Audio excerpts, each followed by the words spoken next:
আসসালামু আলাইকুম এভরিওয়ান, কেমন আছো সব? আশা করি সবাই খুব ভালো আছো। তো আজকের ভিডিওটা একটু আলাদা। আমাদের জীবনে আমরা অনেকেই একে অপরের প্রতি আশা রাখি যে সে আমার জন্য এটা করবে, আমি তার জন্য সেটা করব। একদম না। যতটা পারবেন সম্পূর্ণটা নিজেই চেষ্টা করবেন যে হ্যাঁ, যে আমি আমার জন্য এটা করব।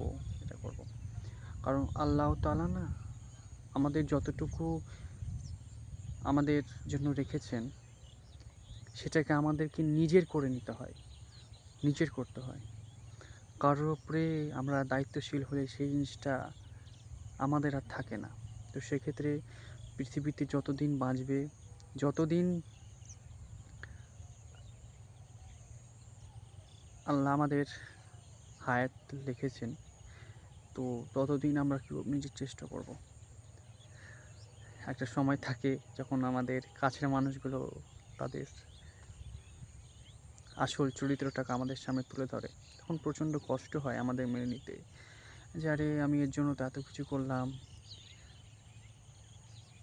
ও আমার সাথে ভালো ব্যবহার করেছিল, আমাকে ভালোবেসেছিল, আমার জন্য এটা করবে ওটা করবে। কিন্তু না ভাই, একটা পর্যায়ে এসে তারা ঠিকই বুঝিয়ে দেয় যে না, কেউ কারোর জন্য বাঁচে না, সবাই বাঁচে নিজের জন্যে, নিজের স্বার্থের জন্যে।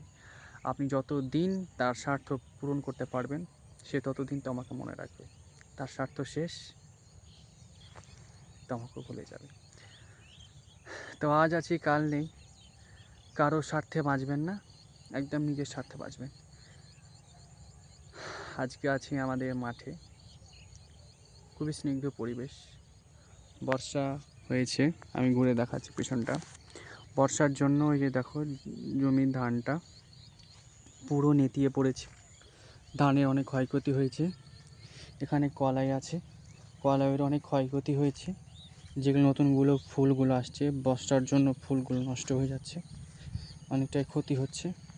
আর এই যে ধান, আর আকাশে এখনও মেঘলা আকাশ, মেঘ উঠে আছে।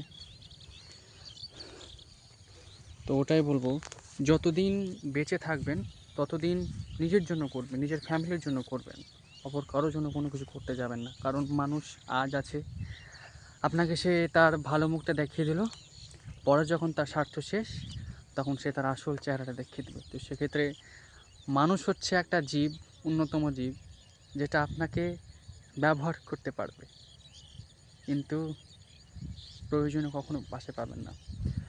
তো আসসালামু আলাইকুম। আমাদের নিত্যদিনের সাথে সবারই সাথে এই জিনিসটা হয়ে থাকে। তো ভালো থাকবেন, সুস্থ থাকবেন। আল্লাহ হাফেজ।